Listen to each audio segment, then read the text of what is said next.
네, 문화일보 시청자 여러분 안녕하십니까? 오늘 저희가 이야기 나눠볼 주제는 최근 세계 경제의 뜨거운 화두가 되고 있죠. 바로 미국의 관세 정책에 대해서 집중 점검해보는 시간을 갖도록 하겠습니다. 트럼프 대통령이 우리나라를 비롯해서 세계 각국에 고율의 관세를 매기면서 지금 국제 무역 질서가 아주 큰 혼란을 겪고 있습니다. 그래서 저희 이재명 대통령도 미국으로 오늘 25일 미국으로 건너가서 트럼프 대통령과 만나서 이 관세 문제 그리고 방위비 분담 문제 등에서 담판을 지을 예정인데요. 그래서 국민들의 관심이 그 어느 때보다 좀 뜨거운 것 같습니다. 그래서 오늘은 지금 방송과 유튜브 등에서 아주 맹활약하고 계신 경제 전문가시죠. 신한 프리미어 패스파인더의 오건영 단장님을 모시고 미국의 관세 정책에 대해서 한번 알아보도록 하겠습니다. 어서 오십시오. 네, 안녕하세요. 네.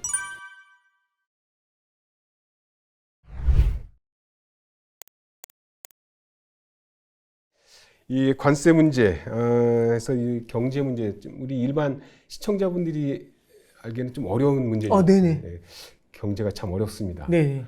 트럼프 대통령이 지금 왜 이 시점에서 관세 정책을 들고 나온 건지 그 배경에 대해서 우선 먼저 간단히 좀 설명을 좀 부탁드릴게요. 그러니까 트럼프 행정부가 취임할 때부터 이미 취임 전이죠. 이미 대선 캠페인을 할 때부터 두 가지 테마를 이제 부르짖었는데요. 그 핵심에는 감세가 있고 관세가 있었습니다. 그러니까 두 개의 세죠. 근데 이제 감세라는 건 세금을 줄여주는 거고 관세라는 건 다른 국가한테 세금을 걷는 거예요.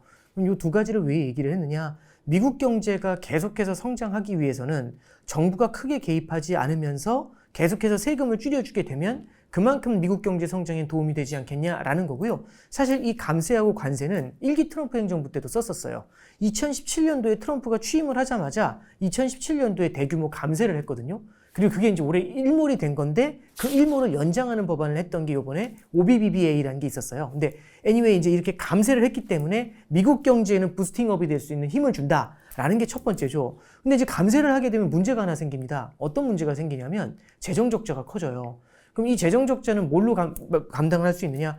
첫 번째는 세금을 많이 걷는 거죠. 세금을 걷어야지 재정 적자가 줄잖아요. 근데 앞뒤가 안 맞는 게 감세를 했는데 증세를 하잖아요. 그렇지. 이런 바보 같은 행동이지 않습니까? 그래서 이제 트럼프가 얘기하는 건 증세를 할 수 있다, 감세를 하더라도 그게 말이 되나요? 라고 했더니 우리나라에서 안 걷고 다른 나라한테 걷으면 된다라고 하는 거죠. 다른 나라한테 걷는 컨셉으로 등장한 게 관세라는 겁니다. 그러니까 이게 일반적으로 보면 많은 분들이 처음에는 저한테도 많이 이제 얘기하신 게 관세를 네가 잘 몰라서 그런다라는 얘기를 많이 하셨어요. 그러니까 저도 공감했던 게 왜 그러냐면 관세라는 건 다른 국가가 내는 게 아니라 수입을 하는 나라의 서민들이, 소비자들이 부담을 해요. 그렇죠. 일반적으로 그렇거든요. 그러니까 제가 예를 들어서 중국이고 미국이라고 해볼게요. 10,000원짜리를 수출하는데 관세를 10%를 부과했어요. 그러면 10,000원짜리를 수출하더라도 이게 11,000원이 돼서 들어가니까 10,000원짜리 물건을 사신 다음에 1,000원이 세금이 되지 않습니까? 관세가. 그 관세를 정부가 가져가는 겁니다. 그러면 미국 사람이 결국에는 미국의 소비자가 그 돈을 부담하는 거거든요.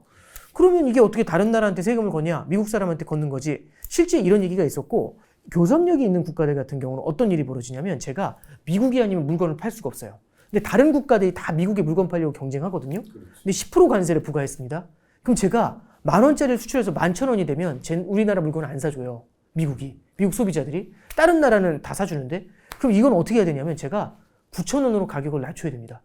9,000원으로 가격을 낮춰서 수출을 했는데 10% 관세 맞으면 9,900원이 되죠. 그러니까 10,000원이라고 할게요. 계산하기 좋게. 그러면 9,000원의 물건을 사고 소비자는 1,000원만큼은 세금으로 냈죠. 세금 낸 건 맞는데 실제 낸 돈은 똑같죠. 10,000원으로.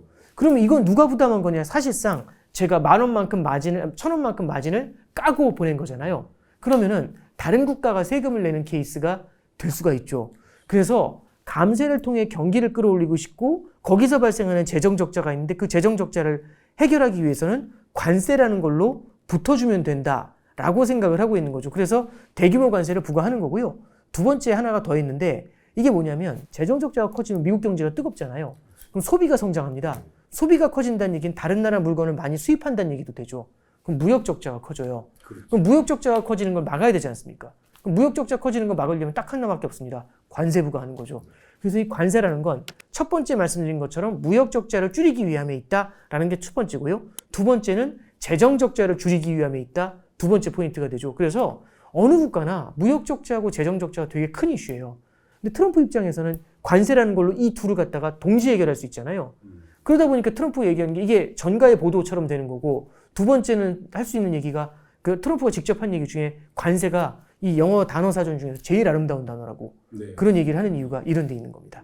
하나 또 궁금한 게 제가 평소에도 계속 궁금했던 게 이 트럼프 대통령의 이 관세 정책의 목적은 결국은 네네.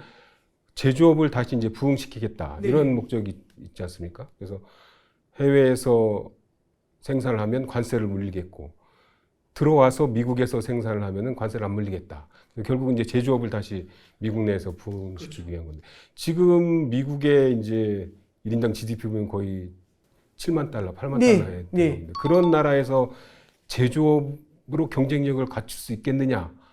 어떻게 보십니까? 이게 좀 어려운 문제일 것 같은데요. 저는 어쩔 수 없이 저도 이제 마켓을 공부하는 사람이지만 아무래도 한국 사람이다 보니까 약간 더 우리나라한테 힘들게 만드는 그렇지. 그런 정책에 대해서는 안 좋게 바라보는 시각이 분명히 생길 수밖에 없으니까 미국 입장에서는 그 관세가 좋을지 모르겠지만 우리나라 관점에서는 관세라는 게 사실 수출 성장에는 피해를 주니까요. 당연히 조금은 안 좋게 바라볼 수밖에 없고 미국 입장에서도 무슨 얘기하는 거냐면 제조업도 가져오겠다는 얘기잖아요. 참고로 하나 말씀드리면은 대공황 직전에 스무트홀리 관세법이라는 게 있었어요. 그 스무트홀리 관세법이 처음에는요. 이게 이제 미국이 농업 국가였다가 제조업 국가, 공업 국가로 성장을 하게 돼요. 그래서 이제 공업 국가, 그러면 이제 농업 쪽은 경쟁력이 다른 국가들한테 다 떨어지고요. 1차 대전 때 당시에는 유럽 국가들이 전쟁 때문에 농산물 생산을 못 했거든요. 근데 1차 대전이 끝난 다음에는 농산물 생산량이 확 늘어나요. 그럼 미국 같은 경우 제조업으로 이동해 있고 농산물에서는 경쟁력이 없는데 다른 유럽 국가들이 농산물 생산을 하고 들어오니까 미국에 있는 농부들이 굉장히 힘들어졌지 않습니까? 그래서 의회에 로비를 그렇게 많이 했대요. 그래서 뭔 로비를 하는 거냐면 유럽에서 들어오는 농산물에 대해서 관세를 부과하라고. 그래서 이제 의회에서는 거기에 이제 또 영합을 해가지고 농업 경쟁력을 유지하기 위해서 관세를 부과하니까 이 공업하는 사람들이 제조업하는 분들도 아니 왜 저기만 관세를 해주냐? 우리도 관세해달라는데 미국의 제조업은 그때 이미 유럽 국가들에 비해서 월등했거든요. 그 상태에서 제조업에서 다른 국가들 관세를 때렸잖아요. 그 얘기는 뭐냐면 제조업의 경쟁력이 있는데도 관세를 부과하고 있고 농업도 마찬가지로 보호를 받지 않습니까?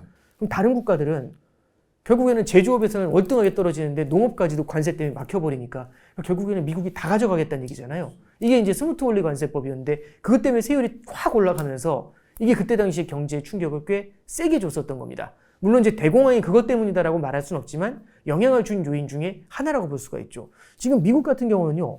농업 다음에 제조업 다음에 제조업도 어느 정도 이제 일본이라든지 한국이라든지 중국한테 많이 밀렸지 않습니까?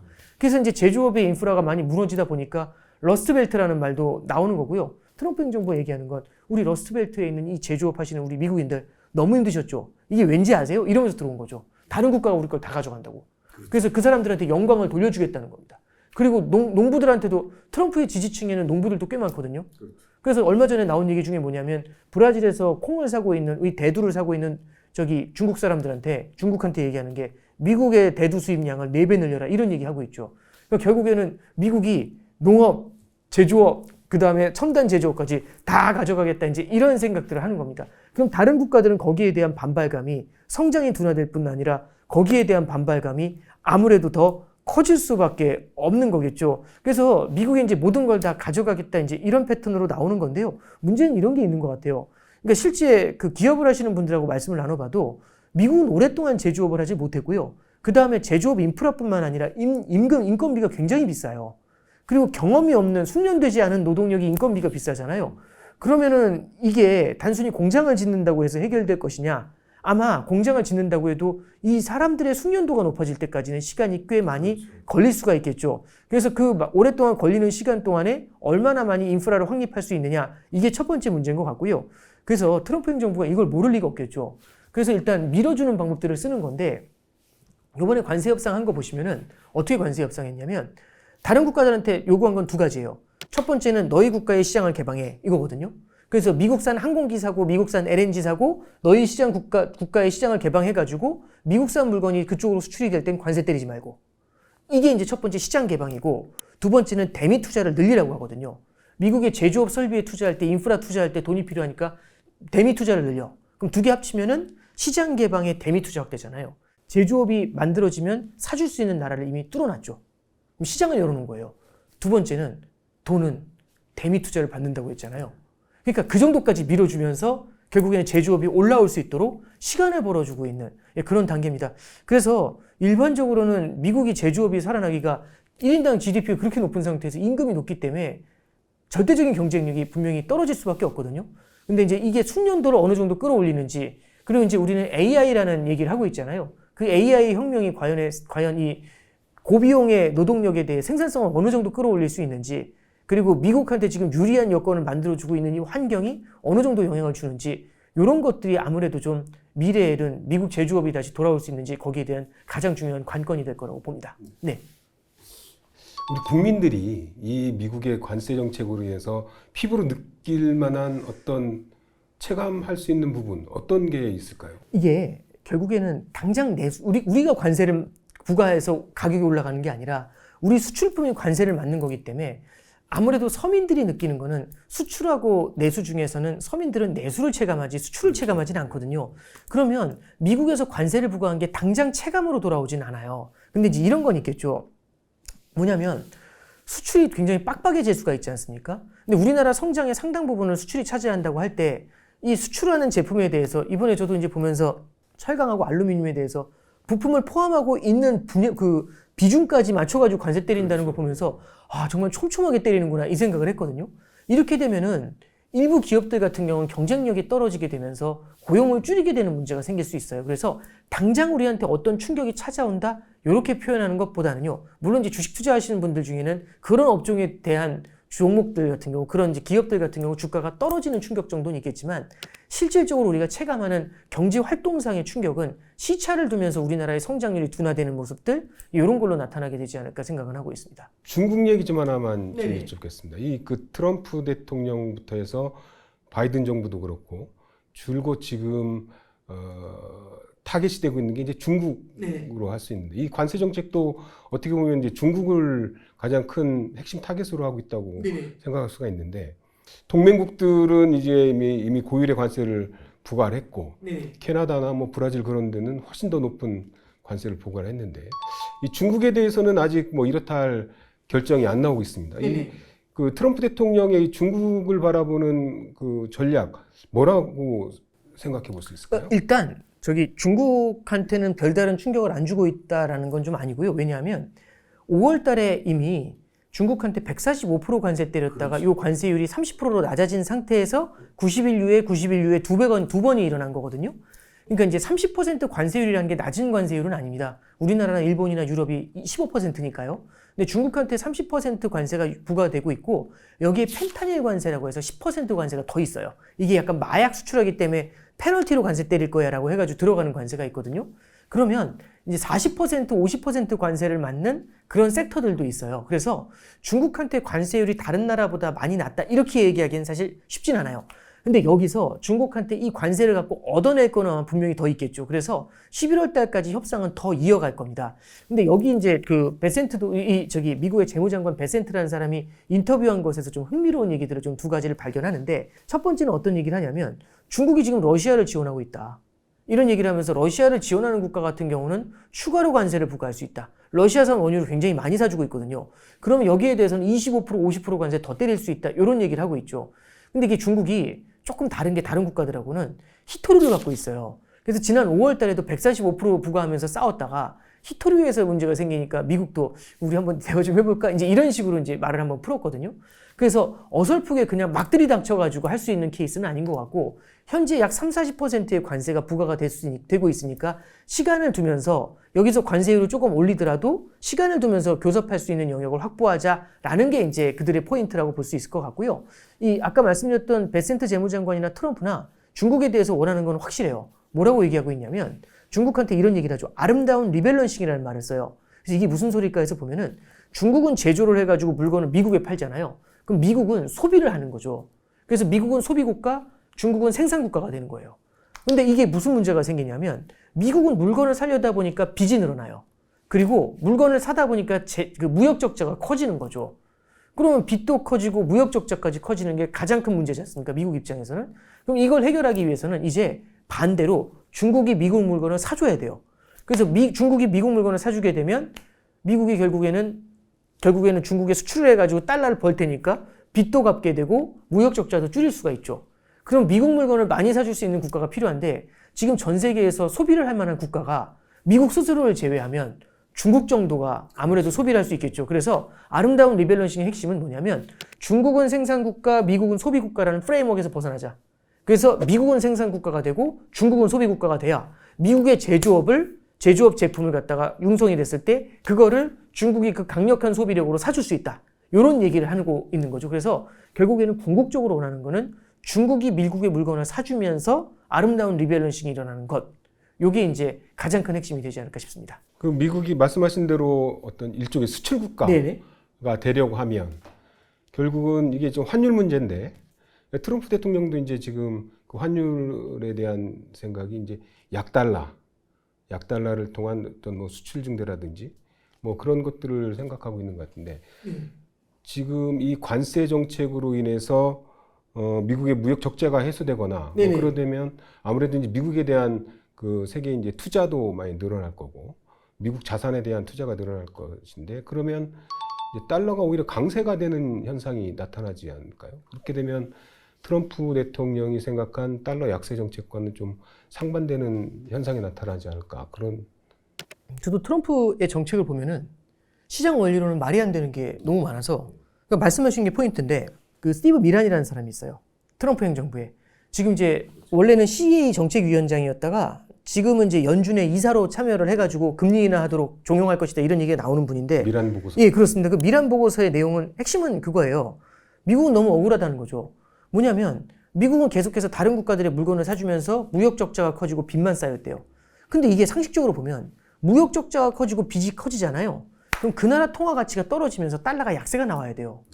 그럼 달러가 약세가 되면 미국 제품이 싸지게 되니까 무역 적자가 다시 되감겨지고 이제 문제가 해결이 되는 거거든요. 근데 달러 약세가 안 오는 거죠.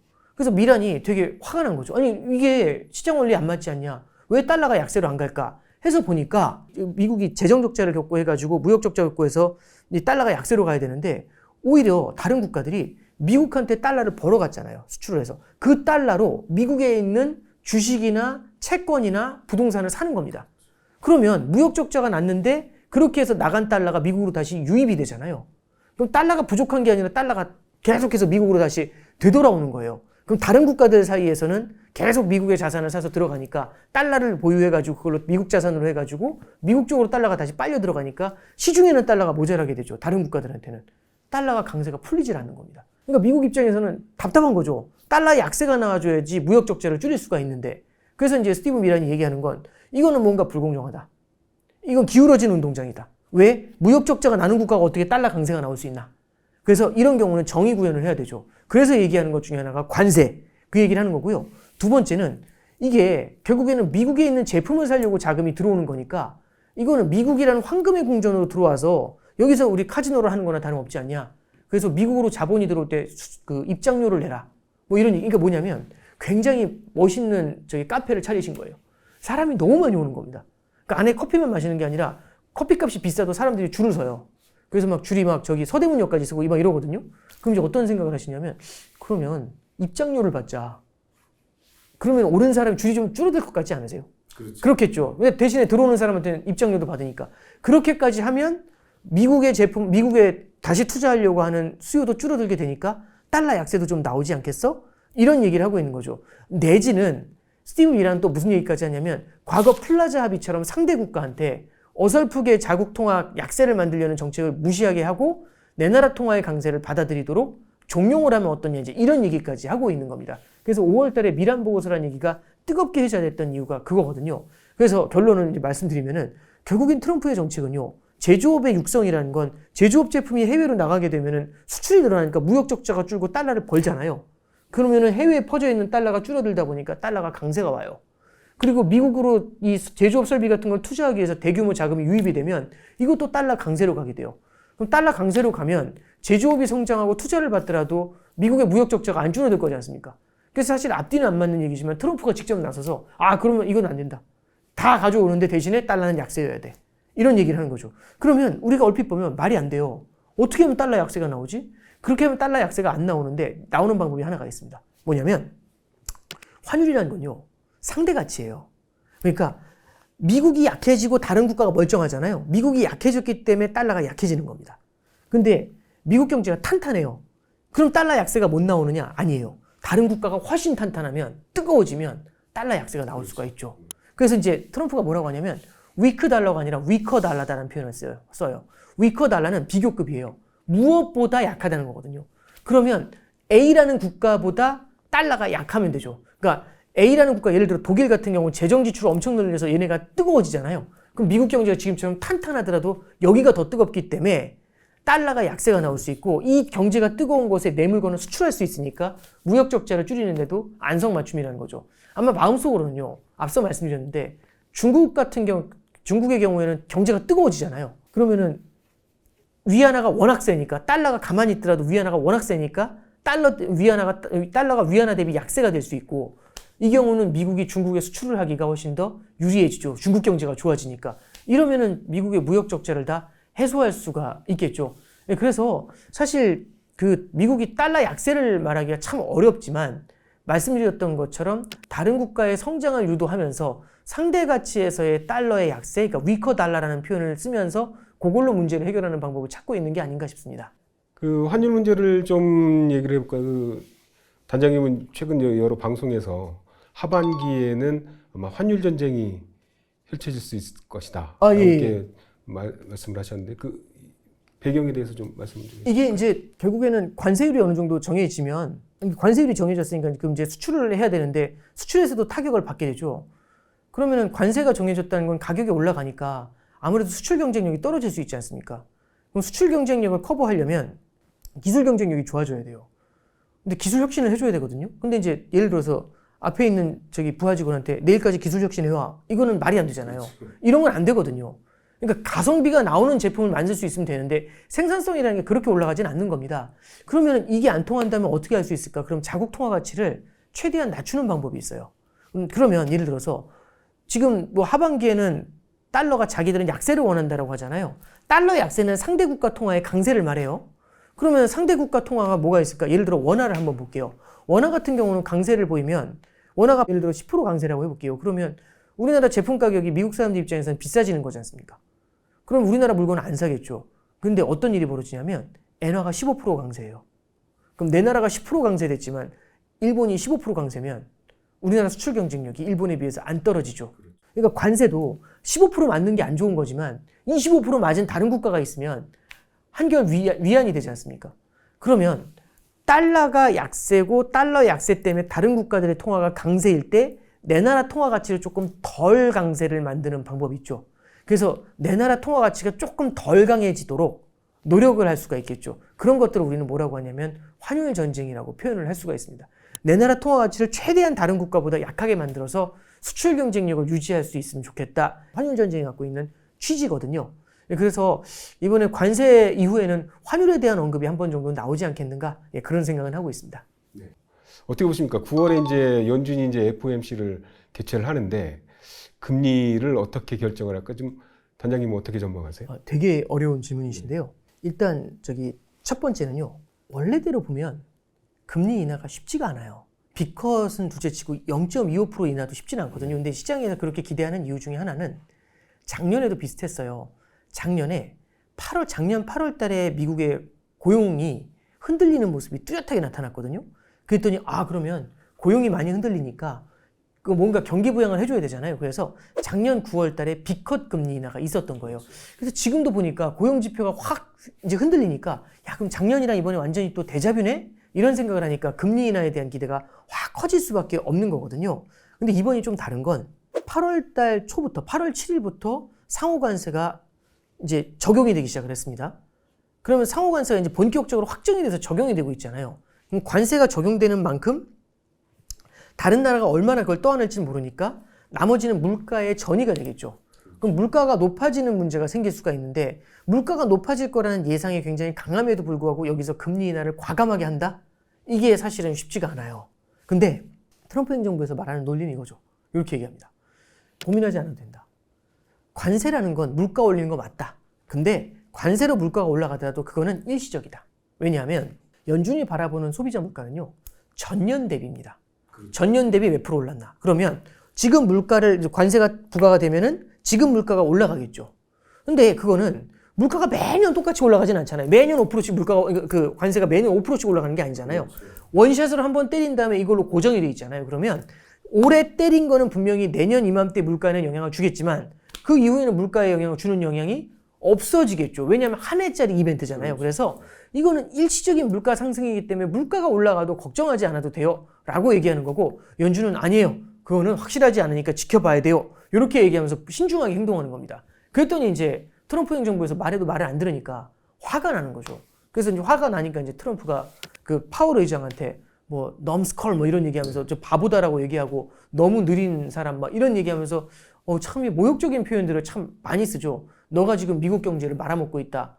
그 파월 의장이 금리 안 내려서 우리 미국 서민들이 6천억 달러나 되는 이자 부담을 안고 있다. 뭐 이런 얘기를 하고 있잖아요. 엄청 부담되겠죠. 그리고 이번에 앞서 말씀드렸던 스티브 미란 같은 경우를 9월 달에 FOMC 참여시키려고요. 의회에 이거 빨리 임명 절차 빨리 서두르라고. 그래서 이제 말씀드리고 싶은 게 이게 일반적인 케이스에는 금리 인하하기가 쉽지가 않은 케이스인데 정치가 와가지고 흔드는 거잖아요. 중앙은행의 독립성을. 그럼 그 압박감이 상당할 수가 있습니다. 그리고 얼마 전에는 딱 이틀 됐네요. 연준 이사 중에 한 명을 모기지 대출 부정 비리가 있었다라고 이제 압박을 하면서 빨리 사임하라고 그래요. 그럼 이 사람이 이제 사실은 바이든 행정부 때 취임했던 연준 이사고요. 이제 약간 이게 억울하게 들어왔다 뭐 이런 얘기들도 있어요. 근데 다른 연준 이사들은 그걸 보면서 어떤 느낌을 받을까요?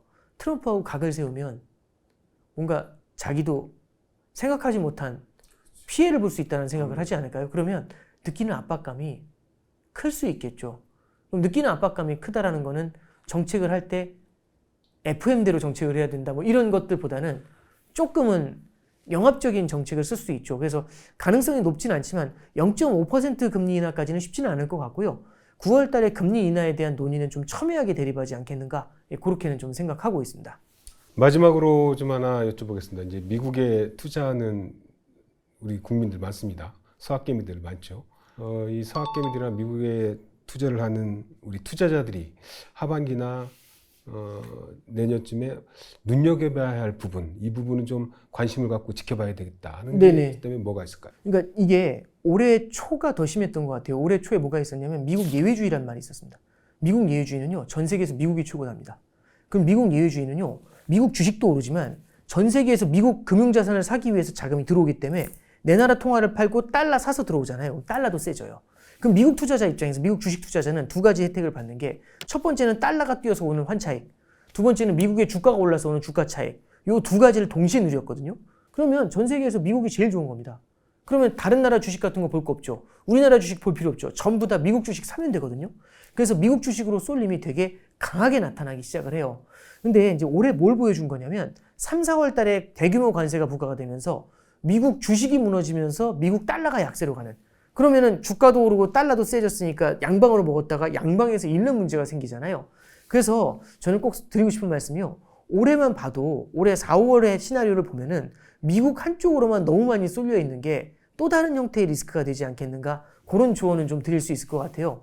그래서 요즘 좀 재미없어 하시지만은 가장 많이 드리는 조언이, 이렇게 트럼프 행정부에서 말하는 것처럼 달러 강약세가 왔다 갔다 하고 주가에 대해서도 정책이 왔다 갔다 하고 하면은 이럴 때는요, 한쪽에 쏠아넣는 것보다는 넓게 펴뜨리는 게 굉장히 중요할 것 같아요. 그래서 연초에 사실 보면은 국내 주식 쪽 포지션을 많이 줄이면서 국장 탈출 뭐 이게 뭐 이런 얘기가 있었지 않습니까?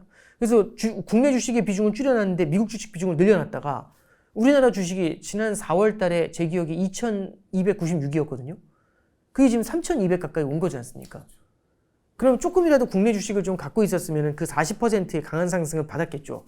근데 우리는 그걸 별로 전부 다 한쪽으로 쏠아가는 문제가 있었지 않습니까?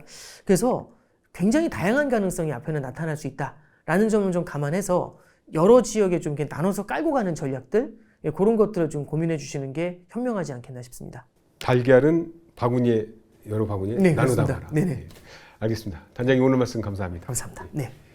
네, 오늘 오건영 단장님 모시고 미국의 관세 정책과 세계 경제에 미칠 영향 자세하고 쉽게 알아봤습니다. 저희는 그럼 다음 시간에 또 찾아뵙겠습니다. 감사합니다.